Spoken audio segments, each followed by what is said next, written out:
이달 6일 진행되었던 수강 신청 과정에서 많은 학우들이 불만을 표했다는데요. 이를 김선욱 기자가 알아봤습니다. 이달 15일 목요일에 우리 대학 100주년 기념관에서 2023학년도 전기 학위 수여식이 진행되었습니다. 선배님들의 마지막 발자취를 홍우진 기자가 보도합니다. 이달 23일 금요일에 우리 대학 2024학년도 신입생 입학식이 진행되었습니다. 우리 대학 첫 도약의 순간을 안주현 기자가 보도합니다.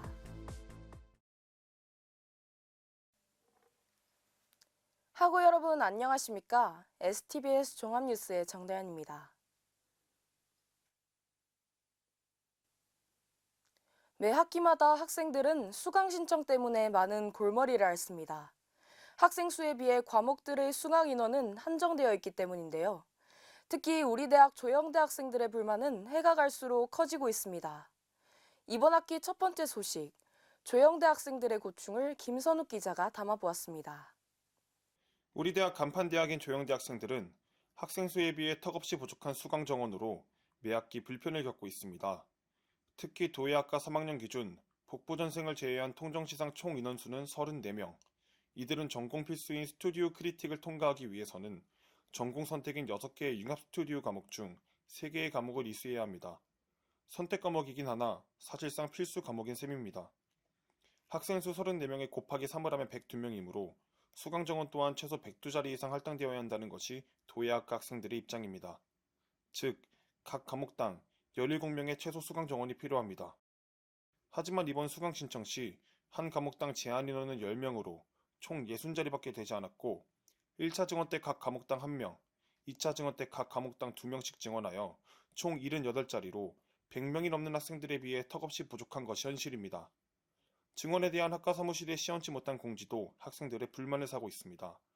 학과 사무실에서는 증원과 관련된 문의를 공지를 통해 일절 차단해버렸기 때문에 수강 신청 기간 내 전공 과목뿐 아니라 교양과 같은 다른 과목의 시간표도 고려해야 하는 학생들은 어떤 과목을 얼만큼 증원해준다는 정보가 없는 채로 시간표를 완성하지 못한 채 수강 신청 기간을 마무리하게 되었습니다. 학과가 이렇게 많은 학생이 불편함을 겪고 있는 것을 인지를 과연 했는지, 인지를 했다면 또 그것에 대한 해결 방안은 무엇인지, 그리고 2차, 3차 증원의 필요성을 생각했으면서도 왜 처음부터 증원을 하지 않고 이렇게 굳이 나눠서 하는지도 학생들의 궁금한 부분을 저희가 과사에 따지는 게 아니라 학생들이 납득시키고 타당한 이유라도 설명을 해줬으면 좋겠는데 시종일관 폐쇄적인 태도만 보여서 많이 아쉬운 것 같습니다. 이와 같은 고충은 도예학과 외에도 시각디자인학과 학생들에게도 일어나고 있습니다.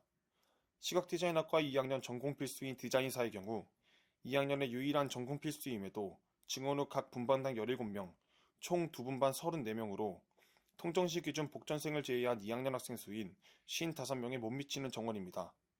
작년 2, 3학년도 1학기 기준 정정기간에 많은 증원이 되기도 하였지만 도예학 학생들과 마찬가지로 왜 수요가 정해져 있음에도 개강 후 정정기간이 되어야만 증원을 해주는지 답답할 따름입니다.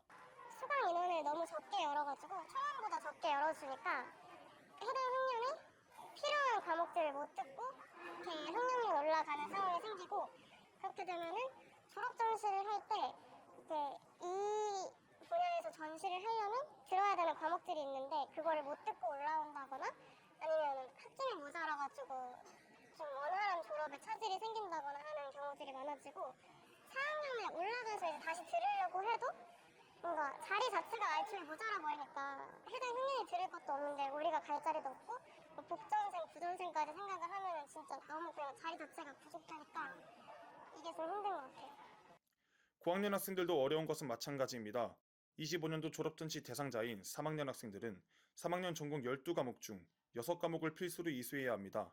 3학년 카톡방 기준으로 학생 수는 약 70명이나 각 과목당 수강 정원은 15명, 2월 7일 2명씩 증원되어 정원은 17명이 되었지만 복전생들을 제외하더라도 여전히 자리가 부족하다는 것이 시각디자인학과 학생들의 입장입니다. 어떤 식으로든 수강 신청에 성공했더라도 본인이 희망하는 전공을 선택하지 못하면 원하는 분야의 졸업 전시를 할 수 없어 한 학년을 기다리거나 따로 외부 강의를 통해 그 분야에 대한 취업을 준비하게 되는 것이 현실입니다. 아니면 자기 분야가 아닌 거를 아무거나 진짜 막 듣기만 하면 졸업은 어떻게든 되긴 하거든요. 그러면 학교를 다니는 의미도 없고 또 이렇게 졸업 과목을 들을 때 때 1, 2, 3학년 때 이걸 꼭 들어야만 할 수 있다 뭐 이런 것들이 있는데 그거를 입학했을 때 알려주지도 않고 졸업하러 가면 그때서야 공지를 해주면서 수업도 제대로 못 듣게 해놓으면은 이제 나중에서야 벼락 맞은 것처럼 이게 뭐야 하는 상황이 오는 거죠. 졸업 전시를 준비하는 4학년 학생들의 고충도 상당합니다. 시각디자인학과 학생들은 콘텐츠 디자인 캡스톤과 경험 디자인 캡스톤이라는 두 개의 졸업 전시를 준비해야 합니다.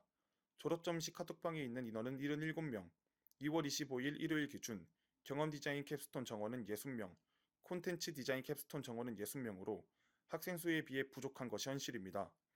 2월 23일 금요일 오후 4시까지 학과에서 증원 신청을 받았지만 개강이 되어야만 본인의 졸업 전시 가능 여부를 알 수 있다는 것은 학생들의 불만이 커질 수밖에 없는 현실입니다. 예산, 강의실의 수, 교수 및 강사 수 부족 등의 행정적인 문제로 모든 학생들이 원하는 수강 신청을 할 수 없다는 것은 대부분의 학생들이 공감하는 사실입니다. 하지만 구체적인 정보 없이 필수적인 과목들을 수강하지 못하는 일은 없어야 하지 않을까요? STBS 김선욱입니다. 이달 15일 목요일에 우리 대학 100주년 기념관에서 2023학년도 정기 학위 수여식이 진행되었습니다. 젊은 날의 한 부분을 차지했던 대학 생활의 마무리 현장을 홍우진 기자가 함께했습니다. 지난 2월 15일 우리 대학 100주년 기념관 대강당에서 2023학년도 정기 학위 수여식이 진행되었습니다. 오전 11시부터 시작된 학위 수여식은 박사학위, 석사학위, 학사학위 수여 순으로 진행되었고 학부 최우수상, 대학원 우수 논문상, 총동문회장상, 총장 특별상도 이어졌습니다. 100주년 기념관 광장에서는 오전 9시부터, 단상에서는 수여식 종료 후부터 단체 기념 촬영 및 가족 촬영을 위한 포토존도 운영되었습니다. 이렇게 학사학위를 받게 돼서 너무 영광이고요. 그리고 제가 제일 좋아하는 말이 유종의 미라는 말인데 오늘 또 뜻깊은 상도 받게 돼서 너무 행복하게 졸업하는 것 같습니다. 2024년 졸업을 이제 하게 되었는데요. 19학번으로 이제 박사과정 들어가서 5년 만에 졸업을 하게 되었습니다. 너무 기쁩니다. 다년간의 노력 끝에 얻어낸 학위인 만큼 졸업생들의 새로운 시작을 응원합니다. STBS 홍우진입니다. 이달 23일 우리 대학 2024학년도 신입생 입학식이 진행되었습니다. 본식은 우리 대학 100주년 기념관, 체육관 등에서 진행되었습니다. 우리 대학 학우로서의 첫걸음을 안주영 기자가 보도합니다. 지난 2월 23일 오전 10시 30분에 2024학년도 서울과학기술대학교 입학식이 진행되었습니다. 입학식은 2024학년도 신입생 전원을 대상으로 하여 체육관 및 100주년 기념관에서 대면으로 진행되었으며 식전 행사와 공식 행사로 나누어 진행되었습니다. 공식 행사는 총장님 축사, 중앙 동아리 및 뮤지션의 축하 공연 등으로 이루어졌으며 서울과학기술대학교 공식 유튜브 채널에서 생중계되었습니다. 여러분들의 입학을 너무 축하드리고 오늘 노는 모습 여러분들 정말 같이 즐겨주셔서 너무 감사하고 너무 즐겁게 놀다 갑니다. 입학식에는 학부모도 함께하여 신입생들의 새로운 시작을 축하하였습니다. 고등학교 생활 때 이제 공부도 꽤나 열심히 했는데 이 학교에 오고 싶다는 마음이 너무 컸어갖고 딱 합격하자마자 시즌 오늘 며칠 동안 와보니까 또 마음이 감회가 새롭습니다. 정말 기쁘죠. 우리 대학 신입생 여러분들이 펼쳐낼 꿈과 열정을 응원합니다. STBS 안주현입니다. 신문방송사에서 2024학년도 수습국원을 모집합니다. 모집 분야는 방송국, 신문사, 영자신문사, 디자인팀으로 2024학년도 재학생 누구나 신청 가능합니다. 모집 기간은 2월 26일부터 3월 8일까지입니다. 우리 대학 언론을 담당할 인재들의 많은 지원 바랍니다. 우리 대학 신입생 학생증 발급이 진행됩니다. 이전 학생증 발급처였던 농협에서 국민은행으로 변경되었으며 2024년 4월부터 발급이 시작됩니다. 2024년 5월부터는 기존 농협카드 학생증 사용이 중단됩니다. 각 단과대별 권장 발급 시기를 확인하시길 바랍니다. 국립국제교육원에서 상반기 한미 대학생 연수 참가자 모집을 진행합니다. 어학연수, 미국내 인턴십, 여행을 함께 제공합니다. 신청 방법은 월드 자플러스 누리집을 참고하시어 지원 바랍니다. 2024학년도 새학기가 시작되었습니다. 추운 겨울을 깨고 봄이 오듯 힘든 시간 속 여러분들의 봄이 오길 응원하겠습니다. 이상으로 STBS 종합뉴스의 정다연이었습니다. 시청해주신 학우 여러분 고맙습니다.